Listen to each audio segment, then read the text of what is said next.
Hello everyone! In today's video we're going to be talking about an upcoming rumored release of the GOAT on AM4, the Ryzen 7 5800X3D. The rumor started by a leaker HXL on X or Twitter, said to be for a Q2 release for AMD's 10 years on AM4 anniversary, with a possible announcement at Computex 2026, which will be held in Taipei, Taiwan from June 2nd to June 5th this year. We're only a few months away. The leaked slide shows no difference in specs like boost clock, TDP, and etc. Which is sad, but those aren't the whole specs. So I have a few wishes on this release that I want to talk about. My first hope would be an inversion of the 3D V cache, kind of like how they did Ryzen 9000 series, where they had put the 3D V cache below the die instead of on top of it. This yielded cooler temperatures and better power efficiency.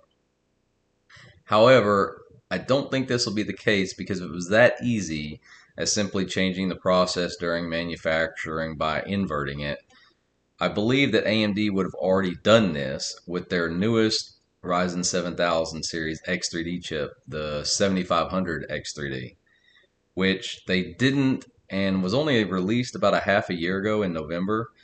So that's an entire year after the 9800 X3D, which obviously had the inverted 3D V cache on the new 9000 series. It could have been that it was just a lower TDP chip and AMD didn't feel the need to do so, but it's most likely a cost saving measurement. I'd also like to see AMD unlock the chip for overclocking or undervolting, without third party workarounds, that is. Although great out of the box, I've seen many videos, including a tutorial by TechYesCity, showing an undervolt on the Ryzen 7 5700X3D, which had basically no downside and gave better performance, lower temps, lower power usage. Maybe he had a golden sample, but it would still be nice to have that option easily available for all users. I'll put a link in the video description below. Lastly, I want to see higher memory support up to DDR4 3600 MHz. Although 3200 is great, DDR4 RAM kits have come a long way, especially at the end of its life, where we were seeing 3600 kits being basically the new normal. Despite only offering a few percentage points at most better performance with 3600 memory, it was still there, still is fairly regularly accessible, even though memory prices have gone insane still. Even though they're slightly trending down, they're still up very high. But it's just something I'd like to see them go ahead and say, you know what, we're going to give you this 3600. We know it'll handle it straight out of the box. And although I feel like increasing only the memory support up to 3600 is like such a small upgrade to the 5800 X3D, it would still be nice to have because I don't want to be like, someone told Lisa, hey, we found an extra pallet of these 5800 X3D chips. Here you go. You know, although my gut tells me it's going to be identical, it's literally probably that scenario where they found pallets or they had extra that they didn't sell or wanted to keep just for this release to try to squeeze some more money out at the end. We can pull from past AMD releases like the 50th AMD anniversary release of the Ryzen 7 2700X Gold Edition, which had identical specs and consequently performance to the regular Ryzen 7 2700X. You've literally got like some stitch or etching on the processor, and that was about it. A little different packaging, so absolutely no boost clocks or anything, and I think that's what's going to happen here. Now I want to talk about pricing. The original AMD Ryzen 7 5800X3D released on April 20th, 2022, so we're looking at 4 years, for $449 in the US. I'm in the US, so everything will be based on US pricing and availability.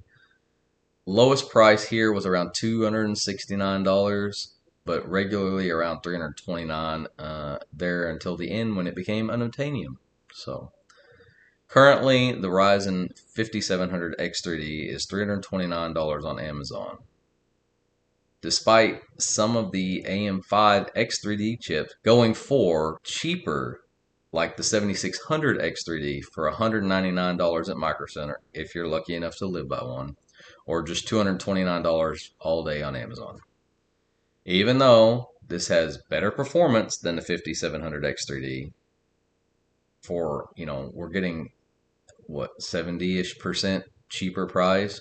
I don't see AMD doing this for cheaper than the 7600 X3D.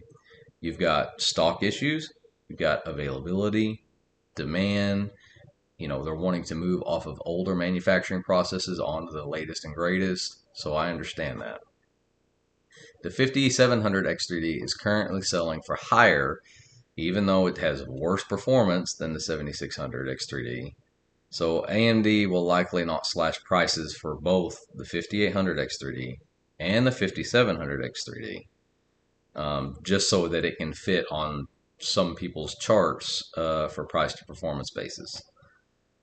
This will likely end up $369 to $399. And although this may be the case, we can hope. And I would like to say that this would be your last hurrah to get it now, new anyways. I like the 5700 X3D to be actually under $200, and the 5800 X3D to be slightly above that would be really nice to see, but I just don't see that happening.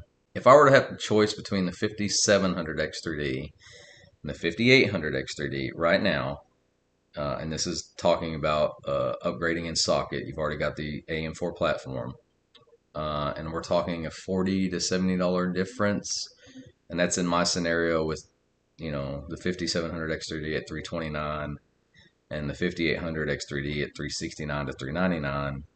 I'd probably get the 5700 X3D. It runs a little bit cooler, saves you a few watts on your electricity, and obviously saves you the upfront cost, on the initial purchase. The difference in the chips is only roughly 6 to 10% on performance, again, for probably 10 to 15% more money. This isn't, I wouldn't say, a clear cut, decision that I would instantly only go for the 5700 X3D, because that's not the case. Either way you go, you're going to be perfectly happy with the chips. I'm kind of cheap in that person. I go for better value over the absolute best. But honestly, to each their own, whatever works in your budget, you do you. In the end, we should be happy that AMD is really tossing us a bone here. A lot of PC users missed the AM4 X3D chip train, and this gift will likely be it for those who missed this first ride, or missed their first ride. You either get this while you're on AM4 or plan to upgrade to a different platform in the future. If you're interested in the best chip for your socket, that is, or don't mind picking up a used chip in the future, you either get this while you're on AM4 or plan to upgrade to a different platform in the future. That is, if you are interested in the best chip for your socket.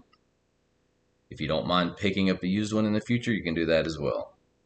I've seen a few 5700 X3Ds, but more 5800 X3Ds for sale locally from people who have obviously upgraded probably to AM5, but could have been, Intel, even though I wouldn't have probably done that if they did. So, there is that, the local used market, but again, you are taking a risk. Does it actually even work? Are you going to test it? And then you got to worry about price too, because here I've been finding them, the 5800 X3D for $350, give or take, and it's used. So, if a new one's going to be coming out for, a few dollars more here in the future, you're like, feel kind of bad about getting it now. So I would probably hold off and just see what comes. So if you're on a budget and you're still on first or second gen Ryzen, like the Ryzen 5 1600 or even the Ryzen 7 2700X, I would not feel pressured into making a bad financial decision if that budget is really tight for you. There's plenty of other upgrades that you can do, like the Ryzen 5 5600 or better non 3D V cache chip. if your motherboard can handle it, of course. VRMs, BIOS compatibility, always look for those things first before you upgrade. Um, even going from those, older first and second gen chips to a, non 3D Ryzen 5000 series, it's still a great performance. Like, for instance, the Ryzen 5 1600 to upgrade to a Ryzen 7 5700X. You can get those on AliExpress for about $160-ish, give or take. That's half the price that you can get a 5700X 3D. You're not going to get twice the performance from the 5700X to the 5700X 3D. But what you can get twice the performance is from going from the Ryzen 5 1600 to the Ryzen 7 5700X. Now that will most likely get you double your performance in most scenarios. So, and yes, you are spending a bit of money, but you're also spending less than half going from an X3D chip.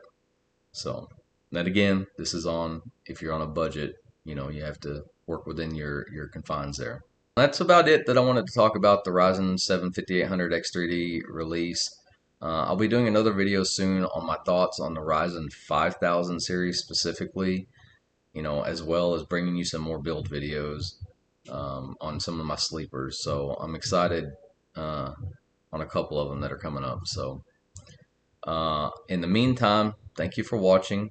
If you like the video, let me know. If you don't, let me hear that too. That's how I'll continue to get better and bring y'all better content. Subscribe if you want to see more content like this, hear my thoughts, and also the sleeper builds that are coming. Alright, we'll see you shortly. Goodbye.